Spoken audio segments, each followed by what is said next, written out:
स्वागत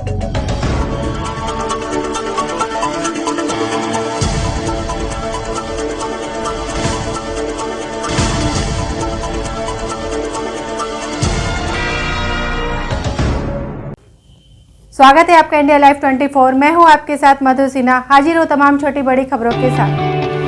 कोरोना महामारी के इस दौर में जहां लोगों ने डॉक्टरों को भगवान का दर्जा दिया है, वहीं एक इंसानी भगवान ने एक परिवार के लिए भगवान की जगह शैतान का रोल अदा किया है। जी हां, भले ही आप हमारे इस शब्द को आपत्तिजनक माने, लेकिन यह बात सही है कि एक डॉक्टर की गलती ने महिला मरीज की जान आफत में डाल दी है। महिला मरीज आज जिंदगी और मौत के बीच जिला अस्पताल के आईसीयू में संघर्ष कर रही है और जिला अस्पताल के सीनियर डॉक्टर इसे सिर्फ एक गलती मान रहे हैं और जांच कर कार्यवाही की बात कर रहे हैं। लेकिन क्या उस डॉक्टर की जो गलती है वह माफ करने लायक है या नहीं, ये आप ही तय करें। शहडोल में रहने वाली 55 वर्षीय महिला, जिन्हें शारीरिक तकलीफ उत्पन्न हुई और वह इलाज कराने कुशाभाऊ ठाकरे जिला अस्पताल पहुंची। डॉक्टरों ने इनकी जांच कर खून चढ़ाने की सलाह दी और उन्हें खून भी चढ़ाया गया, लेकिन जिस महिला के शरीर में बी पॉजिटिव खून चढ़ाना था, उस महिला को ओ पॉजिटिव खून चढ़ा दिया गया। डॉक्टरों की इस गलती से महिला जिला अस्पताल के आईसीयू में जिंदगी और मौत के बीच लड़ रही है। यह कैसी गलती जो दूसरों की जान भी ले सके। इस मामले में जब मीडिया ने कुशाभाऊ ठाकरे जिला अस्पताल के सिविल सर्जन से बात की तो उन्होंने कहा कि गलती तो हुई है और इसकी जांच भी कराई जा रही है और गलती पाए जाने पर उचित कार्रवाई भी की जाएगी। यह कह देना नॉर्मल बात है, पर अगर मरीज की जान चली गई तो इस मौत का जिम्मेदार कौन होगा, यह बड़ा सवाल है। जहां प्रदेश के मुखिया अस्पतालों में समुचित व्यवस्था की बात करते हैं, पर जिम्मेदार गलतियां कर मरीजों की जान के साथ खिलवाड़ करते हैं और जवाबदारी के वक्त पीछे हट जाते हैं। यह जिला अस्पताल का पहला मामला नहीं है, बल्कि हर वर्ष ऐसे मामले जिला अस्पताल के उजागर होते हैं और कार्यवाहियां कचरे के टोकरी में डाल दी जाती हैं। हमारे मरीज के साथ जो है तो ए पॉजिटिव बी पॉजिटिव उनकी ग्रुप है ब्लड की, जिसमें से हमको ओ पॉजिटिव जो है तो ब्लड देके और चढ़ाया गया जी। डॉक्टर यहीं के मिश्रा जी थे, चेक किए हैं, चेक करने के बाद ये जो है तो ओ पॉजिटिव किए हैं। अच्छा। डॉक्टर वगैरह बोले कि नहीं, ये जो है तो सर्वदाता होती है ओ पॉजिटिव। अभी तो स्थिति लगभग ठीक है। हाँ, हार्ट की ऑपरेशन हुई है उनकी, और उनकी हालत जो है तो मतलब कहा जाए बुखार हमेशा बना रहता है, इसलिए मतलब ब्लड की कमी के कारण हम यहाँ लेके आए और बुखार ठीक करने के लिए। देखिए, आपके माध्यम से बात संज्ञान में आई। वो महिला भर्ती हैं आईसीयू में, उन्हें 16 तारीख को 2:55 पर ब्लड इशू किया गया ब्लड बैंक से। उस हिसाब से ओ पॉजिटिव ब्लड जो है टेस्ट शीट में लिखा है कि ओ पॉजिटिव ब्लड इशू किया गया। मरीज का कहना है कि मेरा ब्लड जो है बी पॉजिटिव है, उसकी भी फिर से जांच करा दी गई है कि कौन सा ग्रुप है और किस स्तर पर लापरवाही हुई है। अगर बी पॉजिटिव उसका ब्लड ग्रुप था तो वो पॉजिटिव कैसे लगा, कहाँ पे गलती हुई, किसकी गलती हुई, इसके लिए हमने जांच कमेटी बना दी है। पर ईश्वर की कृपा है, अगर ऐसा हुआ है तो महिला जो है 16 तारीख को ब्लड चढ़ा था, आज वो तीसरा दिन है, 3 दिन हो चुके हैं और वो महिला पूरी तरह स्वस्थ है। इसलिए ये कहना कि ब्लड से रिएक्शन हुआ है वो तो कहीं ऐसा दिखाई नहीं पड़ रहा है। किस स्टेज पे गलती हुई है जांच का विषय है, किसने गलती की, कैसे ब्लड इशू हुआ, वो पॉजिटिव या कहाँ पे लेकुना हुआ, किसकी भूल से लिखा पढ़ी में गलती हुई, ये सब जांच में आ जाएगी। हमने जांच की टीम गठित कर दी है और वो जांच करके जो भी अपना उसमें अभिमत देगी उस हिसाब से हम कार्रवाई करेंगे निश्चित रूप से, जहाँ भी जो भी दोषी पाया जाएगा। मेरी ये संज्ञान में नहीं है, आपने मेरे को संज्ञान में लाया है तो मैं सिविल सन को भी निर्देशित करता हूँ तत्काल कि वो संज्ञान में लें और जो भी संबंधित लोग हैं उनके खिलाफ तत्काल कार्रवाई। नहीं तो ये भी अच्छी बात है कि कुछ नहीं हुआ है, अगर तो उसे ये सच्चाई निकालते हैं कि वास्तव में क्या हुआ है और सिविल सर्जन ने क्या किया है नहीं किया है। मैं अभी तत्काल निर्देशित, मैं बोल तो रहा हूँ ना, सिविल सर्जन को निर्देशित करता हूँ और मैं खुद संज्ञान में लेकर के जो भी है आवश्यक कार्रवाई वो करेंगे निश्चित। खबर यूपी के बलिया से है, जहां सीएमओ कार्यालय पर आए स्टाफ नर्स हैं, जहां कोरोना काल में कोरोना मरीजों के देखभाल के लिए स्टाफ नर्सों की भर्ती की गई थी, जिसमें 3 माह के लिए बाकायदे एयूरो कंपनी द्वारा नियुक्ति की गई थी और नियुक्ति के बाद फेफना L1 सेंटर पर रखा गया। 21 कोरोना मरीजों के लिए इन्हें लगाया गया था। बाकायदे ये स्वास्थ्य कर्मी अपनी ड्यूटी निभा रहे थे कि अचानक विजय यादव नोडल अधिकारी के द्वारा इन कर्मियों को मना कर दिया गया कि कल से आप लोगों को नहीं आना है, जिसको लेकर आज सीएमओ कार्यालय पर आए स्टाफ नर्स हैं और स्टाफ नर्स ने यह आरोप लगाया है कि कोरोना काल में हुई स्वास्थ्य कर्मियों की नियुक्ति में स्टाफ नर्स के परिजनों से 1-1 लाख रुपए की मांग की गई थी। यह स्टाफ नर्सों ने सीएमओ से गुहार लगाई है कि हम लोगों को 1 माह 10 दिन काम कराया गया है और उसके बाद L1 सेंटर से काम करने से रोका गया है। वहीं सीएमओ डॉक्टर राजेंद्र प्रसाद ने आश्वासन दिया कि आप लोगों को हटाया नहीं गया है, बल्कि आप लोगों को L1 सेंटर फेफना अब बसंतपुर L1 सेंटर पर लगाया जाएगा। तो मैं कंपनी के थ्रू आई थी, एरो इन्फो मीडिया जी। कहा गया था ड्यूटी करने के लिए।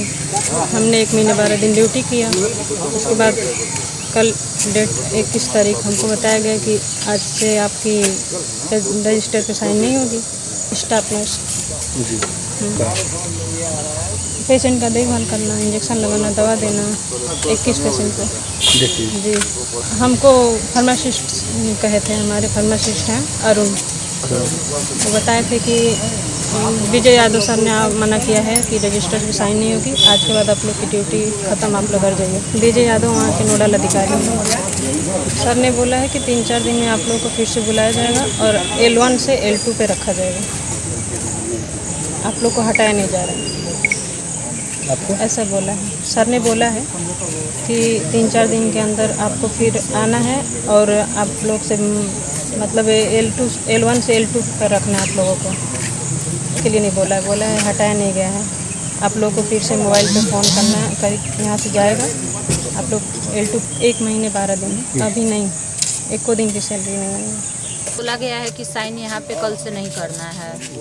हम मतलब पैसे की बात हुई थी, लेकिन अभी पैसा का कोई वो नहीं हुआ है, दिया नहीं गया था। 1 लाख तक की मांग हुई थी हमसे, एरो कंपनी से हुआ है, नहीं पैसा भी नहीं दिया गया। माध्यम से नहीं, मतलब वो लोग मतलब कोई बोला था मेरे गार्जियन से, लेकिन अभी कुछ पैसे का वो नहीं हुआ। नहीं, वो मेरे गार्जियन लोग फ़ोन किए हैं, हम फ़ोन नहीं किए हैं।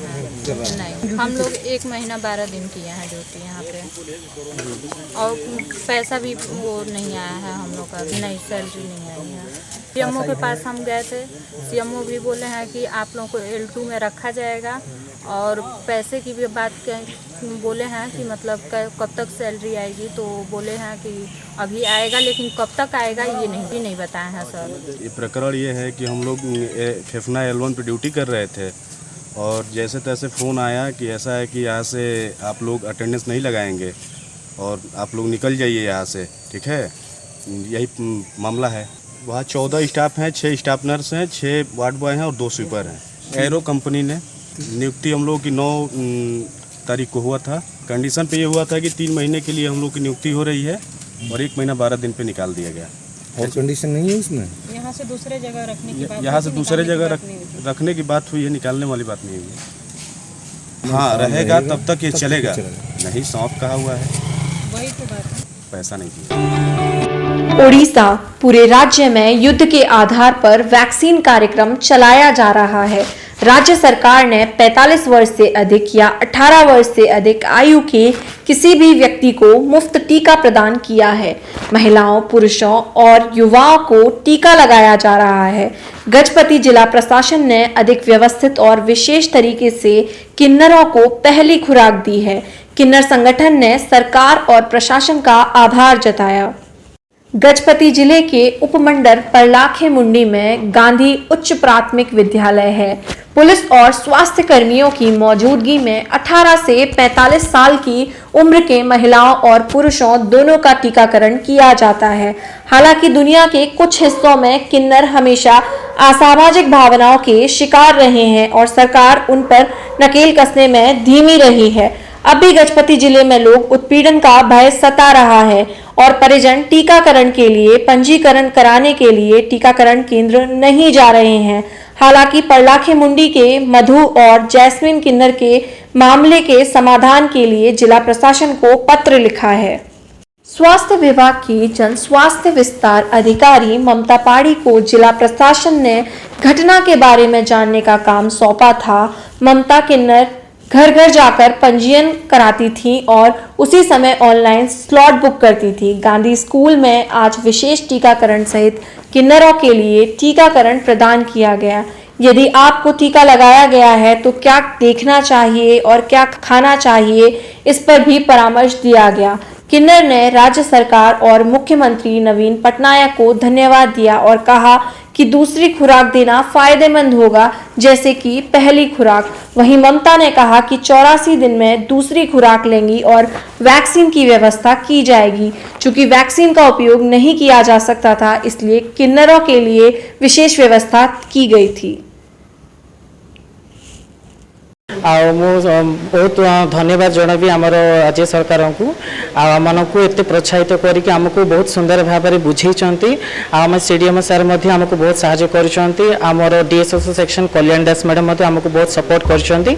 आम संघ तरफ से रिक्वेस्ट लेटर करूँ और लिस्ट दिखाई आमको बहुत प्रोत्साहित सहित बहुत सजेशन इंस्ट्रक्शन देकी सी आम को ये वैक्सीनेशन कार्यक्रम को सी आमको सहयोग कर। उपस्थित प्रत्येक कार्यकारी लोक मानक मो हृदय सहित धन्यवाद जनाऊँ जेहेतु से आमको बहुत प्रोत्साहित सहित आम प्रत्येक किन्नर भौणी मानक से वैक्सीनेशन कर प्रथम डोज कोविशील्ड से देकी आमको बहुत धन्यवाद आम जनाऊँ। द्वितीय वैक्सीन आम रिक्वेस्ट करूँ और जगे बोले आम आशा करुँ। बहुत आम धन्यवाद दूँ। एवं आम ममता मैडम आमको बहुत मेडिकल तरफ से इंस्ट्रक्शन कर कौन खाइबा कौन पीवा बॉइलिंग जिनस खाइबा केमती इंस्ट्रक्शन मानिबा ये सब आमको से सजेस्ट कर आम बहुत स्पेशल थैंक्स जनाऊँ जो मैंने कि स्वास्थ्य वृंद मानक आम बहुत खुशी अच्छू मीडिया जो आम आज बहुत किसी आग को आसी पार्छु फोकस हो पार्छु तेणुक मो मीडिया वृंद को मोर हृदय सहित धन्यवाद जनाऊँ। मु प्रथमे ओडिशा सरकार को धन्यवाद जनइबी कि आम बोली स्वतंत्र कक्ष करिसेंती मु बहुत बहुत धन्यवाद जनइबी। तापरे आमर माने आमको कौन से कष्ट करिया पड़लानी रजिस्ट्रेशन ठार नहीं कि आमको लाइन रे ठिया हवा पड़लानी आम सेपरेट कक्ष करी आमर समस्त को सुरक्षित भाव में पूरा टीका दिया सरी। या छड़ा आमर सीडीएम सर कल्याणी दास मैडम आमर डीएसएस समस्त बहुत हेल्प करछंती बहुत कोऑपरेट करछंती। प्रथम टीका सरी जमती प्रथम टीकाटा आमर भलरे भलरे हो जाइए सेमती द्वितीय टीकाटी मध्य एमती ही आमको देबे बोली मु आशा करछि। टीका नेले सेमिति किछि असुविधा होनी मु समस्त को रिक्वेस्ट करछि समस्त आमे भी टीका नेछु बहुत भलरे भलरे नै जाइछु। तो आपण मानको भी मु अनुरोध करछि समस्त टीका नेंतु आमे भी दिने ओडिशा भी आमर ओडिशा जितिबो कोरोना निश्चय हारिबो। हाँ प्रतियोगिता मु मधु मैडम का आमर जस्मिन मैडम दिजन जाक प्रशंसा करी थैंक यू भी जनइबी से ही जन मत 1.5 मास आगुरी से कड़े चिठी गुड़ी देते 4 दिन पूर्व सांसद मत देखा साक्षात है तो से चाहते आम टीका नेबू तो सार आम सीडीएम ऑफिस को भी चिठी देले तो सीडीएम सार प्रचेषा कर तो स्पेशल ही जेहेतु 14 जन पूरा अच्छा 14 मेंबर्स को आम स्वतंत्र यही प्लेस जो वैकेंट अच्छी तो ये करदेलु आने बहुत उत्साहित तु जन भी पूरा लगी पड़ी मैंने दीर्घ 4 दिन है मतलब समस्त कन्टाक्ट कर 4 दिन पूर्व स्लॉट बुकिंग से करदे 14 जन मेंबर आउ 3 जन भी अच्छा से पॉजिटिव केस अच्छे पॉजिटिव हेल्ले 3 मास पर ही नहीं पारे तेणुक से नहीं पारे एम चाहते आम नबू आम समस्त वार्ता देवु आम जदि नहीं पार्चु सुरक्षित अच्छु तो अन्य भी सुरक्षित हे आउ गला सेकेंड डोज 84 डेज पर आसवे आउ खाद्य आप देखिपे खाद्य कथा तो खाद्य किसी असुविधा नहीं एमती किसी कौन प्रकार रेस्ट्रिक्शन नहीं सब खाद्य खाईपारे एति आम पचासड़ा खाद्य खाइबानी बासी खाद्य खाइबानी बस सुस्थ खाद्य खाइबा जोटा कहूँ आम बैलेंस डाएट आउ पानी सफिशिएंट पीबा जदि किसी वीक लगुच तो आम ओआरएस भी अच्छी ओआरएस भी पी पारे से आउ जदि ज्वर आसे तो पैरासिटामोल खाईपारे। भागलपुर में खाकी एक बार फिर से दागदार होते नजर आ रही है और इस बार घेरे में है विश्वविद्यालय थाना पुलिस, जहां थाना में मामला दर्ज कराने गई पीड़िता की शिकायत पर कार्यवाही के बदले पुलिस ने कहा कि खून बहेगा तभी दर्ज होगा मामला। यह सिर्फ वीडियो नहीं, एक पीड़िता की दास्ताने दर्द का वह आईना है जिसमें दिखता है एक पिता की क्रूरता की नई परिभाषा करता बेटी का थरथराता अक्स, जो आज तंग आकर अपनी बहन के साथ पहुंच गई एसएसपी के दर पर दस्तक देने। मामला भागलपुर के यूनिवर्सिटी थाना क्षेत्र मोहल्ला साहिबगंज की रहने वाली राधिका का है, जो अपने पिता अरुण शाह, भाई अमित कुमार और भौजाई तुलसी देव के आतंक से परेशान है और आज इसी परेशानी से तंग आकर उसने जिले के एसएसपी निताशा गुड़िया से गुहार लगाने पहुंची। 2014 में राधिका का विवाह इसके पिता ने पड़ोसी राज्य झारखंड के दुमका जिला हंसडीहा निवासी निरंजन शाह से कराया था, जो नशेड़ी निकला।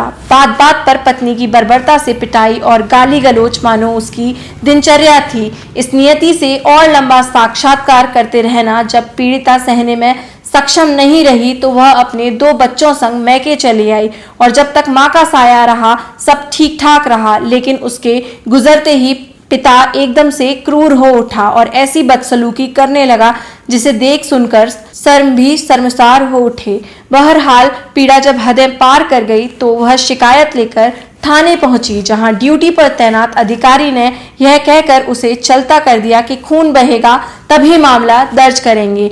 निराश पीड़िता ने एसएसपी की दर पर दस्तक दी, तब कहीं जाकर 3 दिन बाद मामला दर्ज हुआ। बड़ा सवाल है कि क्या एक पिता भी इतना क्रूर हो सकता है जो अपनी ही संतान के प्रति इतनी नीचता पर उतर आए।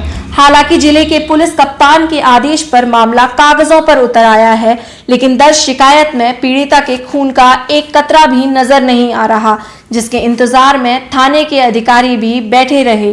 तो क्या सचमुच राधिका को उसके पिता से मिल पाएगा निजात, या इस बार भी उसे न्याय के लिए लहूलुहान होना पड़ेगा? यह तो आने वाला समय ही तय करेगा। मेरे साथ मेरे पिताजी ने मारपीट और मेरे बड़े भाई जी ने बहुत मारपीट किए। 7-8 रोज से वो मुझे इतने गाली गलौज कर रहे थे, गंदी गंदी गालियाँ, यहाँ तक कि मेरे पिताजी ने ये बोला कि अगर तुमको कमाना खाना है तो तुम 2000 रुपया का बोर्ड लगा दो। बोर्ड लगा करके कैश नंबर आएगा, कैश नंबर से कमा लेना। इतनी गंदी गंदी अभद्र बातें बोलते हुए उन लोगों ने हमें बहुत मारा। ससुराल में इसलिए नहीं रहते हैं क्योंकि 7 साल पहले हम ससुराल छोड़ चुके हैं। एक निहायत पीने खाने वाला मारने वाले से मेरे पिताजी ने शादी करा दी थी, उसे हमने छोड़ के चले आए। बोले कि हम अब नहीं रह पाएंगे क्योंकि न वो मुझे कमा के खिलाता है, न ही बच्चों का परवरिश कर रहा है।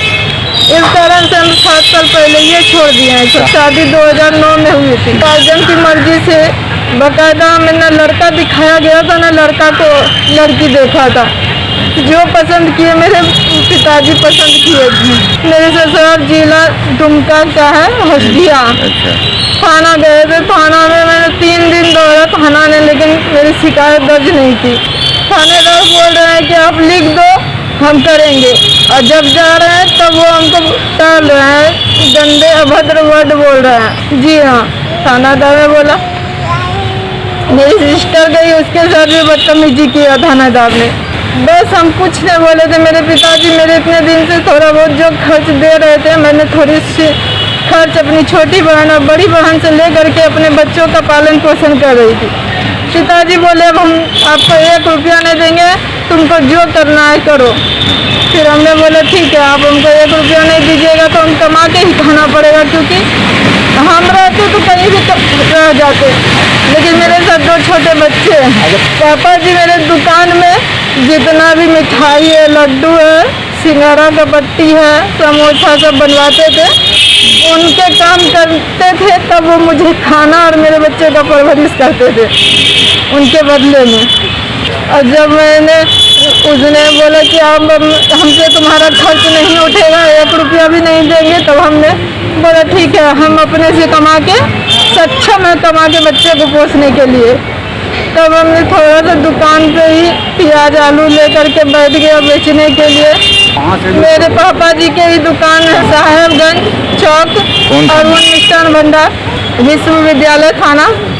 जी हाँ, मेरे आलू प्याज छिड़िया दे रहे थे, गाली गलौज कर रहे थे मेरे पापा और मेरे बड़े भाई दुकान पे बेच रहे थे। जी हाँ, दुकान 2 है, तो मैंने बोला कि एक में आप लोग करो, एक में मुझे कमा के खाने दो।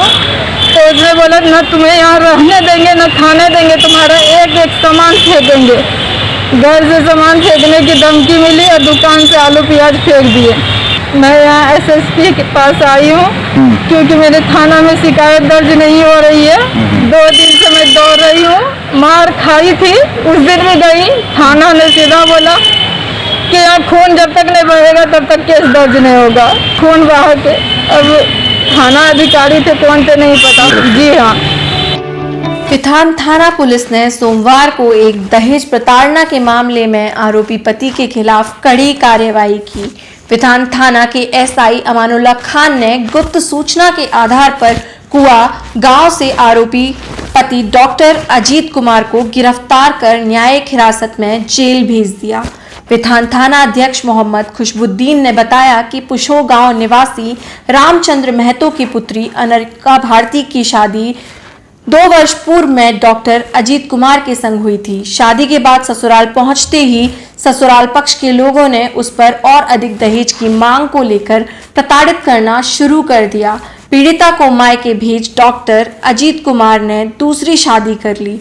पीड़िता अनरिका ने थाने में आवेदन देकर ससुर मोहन लाल सिंह, सास मीना देवी, देवर राकेश कुमार, ननद ममता देवी, नंदोसी निर्मल कुमार एवं दूसरी पत्नी खुशबू कुमारी को आरोपित किया।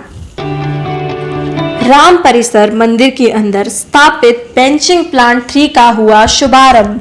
2 बेंचिंग कंक्रीट प्लांट पहले से ही परिसर में स्थापित हैं। महंत नृत्य गोपाल दास के उत्तराधिकारी महंत कमल नयन दास ने किया शुभारंभ। 1 घंटे में सघन मीटर कंक्रीट मटेरियल को तैयार करने की क्षमता रखता है बेंचिंग प्लांट। 15 से 16 घंटे तक लगातार चलने की भी क्षमता। राम मंदिर निर्माण के लिए कार्य में आएगी तेजी। मध्य प्रदेश आदिवासी विकास परिषद ने आयोजित की प्रेस वार्ता। बहुचर्चित बोरबन तालाब घोटाले को लेकर प्रशासन को लिया आड़े हाथ।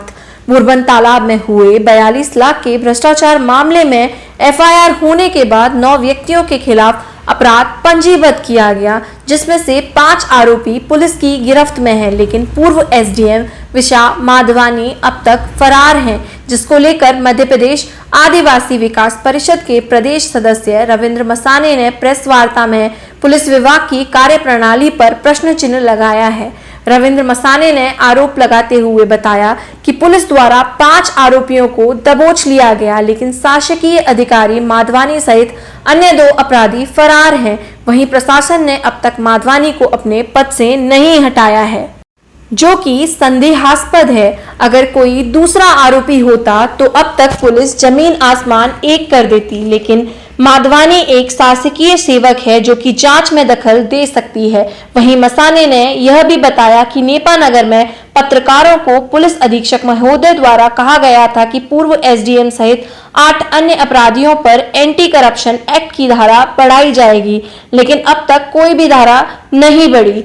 मध्य प्रदेश आदिवासी विकास परिषद की अध्यक्ष माननीय कांतिलाल भूरिया के निर्देशन में मध्य प्रदेश आदिवासी विकास परिषद शासन ने मांग की है कि अपराधियों पर एट्रोसिटी एक्ट व एंटी करप्शन एक्ट में कार्यवाही कर आदिवासी किसानों को उनका मुआवजा देकर न्याय दिया जाए। जल जीवन मिशन के अंतर्गत बेमेतरा जिला को मुख्यमंत्री द्वारा किया गया 798.24 लाख का विकास कार्यों का भूमि पूजन।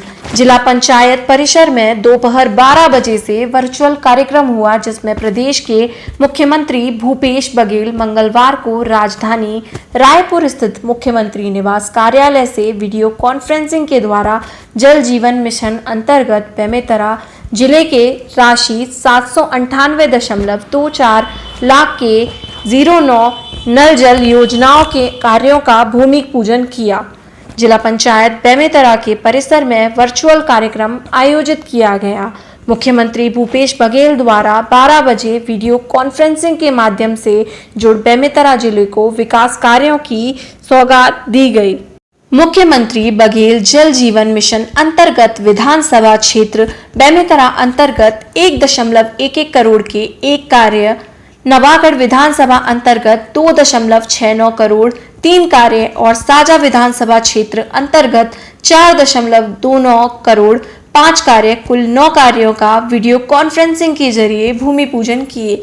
उल्लेखनीय है कि जल जीवन मिशन के अंतर्गत जिले में निवासरत 2,279,000 परिवारों को घरेलू नल कनेक्शन दिया गया। मध्य प्रदेश में 1 जुलाई से पहली कक्षा से हायर सेकेंडरी तक स्कूल खोलने की तैयारी चल रही है। सरकार ऐसा फॉर्मूला तलाश कर रही है जो बच्चों को संक्रमण से बचाते हुए स्कूल खोलने में मददगार हो। इसके लिए कोरोना कर्फ्यू का फॉर्मूला अपनाया जा सकता है, यानी जिस जिले, शहर या गांव में कोरोना संक्रमण होगा वहां स्कूल बंद रहें और बाकी जगह खोले जाएं। ऐसे ही शहर कि जिस इलाके में संक्रमण होगा वहां के स्कूल बंद रहें। यह भी तय होगा कि किस उम्र के बच्चों को कितने समय के लिए स्कूल बुलाया जाए। हालांकि आपदा प्रबंधन समितियों के सुझाव से ही ऐसा हो पाएगा। साथ ही कोरोना की तीसरी लहर की आशंका को देखते हुए ही अंतिम निर्णय लिया जाएगा। गौरतलब है कि केजी से हायर सेकेंडरी तक प्रदेश के सरकारी व निजी स्कूलों में 1.5 करोड़ विद्यार्थी पढ़ते हैं। पिछले 1.5 साल से स्कूल बंद हैं, सिर्फ ऑनलाइन पढ़ाई हो रही है। स्कूल शिक्षा विभाग का मानना है कि बच्चों के बौद्धिक और शारीरिक विकास के लिए यह ठीक स्थिति नहीं है, इसलिए स्कूल खोलना जरूरी हो गया है, पर उनकी सुरक्षा पर भी पूरा ध्यान दिया जाना चाहिए। कक्षाओं में सुरक्षित शारीरिक दूरी बनाए रखना बड़ी चुनौती है। सरकार को 1 जुलाई से स्कूल खोलना है तो अगले 8 दिन में निर्णय लेना होगा। इसे देखते हुए विभाग स्तर पर ताबड़तोड़ तैयारी चल रही है। शिक्षा क्षेत्र के जानकारों से लगातार बात की जा रही है। ये हो सकता है फॉर्मूला 9वीं से हायर सेकेंडरी। किसी कक्षा के किसी सेक्शन में 40 विद्यार्थी हैं तो 20 बच्चे एक दिन स्कूल आएंगे और शेष 20 बच्चे अगले दिन। 6वीं से 8वीं बच्चों को हफ्ते में 1 या 2 दिन स्कूल बुलाया जा सकता है, वह भी सीमित संख्या में। इसमें स्कूल की क्षमता का भी ध्यान रखा जाएगा।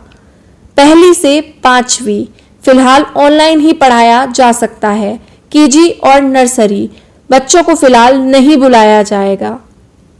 स्कूल खोलने का निर्णय लेने में भी सरकार जनभागीदारी को ही महत्व देगी। सरकार जिला, विकास खंड और ग्राम स्तर पर गठित आपदा प्रबंधन समितियों से सलाह लेगी। इसके अलावा बाल विशेषज्ञ की सलाह ली जाएगी। 1 जुलाई से स्कूल खोलने की कोशिश है, पर बच्चों की सुरक्षा से कोई समझौता नहीं कर सकते, इसलिए सशक्त फॉर्मूला बना रहे हैं। कोशिश है कि 1ली से 8वीं के बच्चों को हफ्ते में 1 या 2 दिन ही बुलाएं और 9वीं से 12वीं के बच्चों को नियमित न बुलाएं।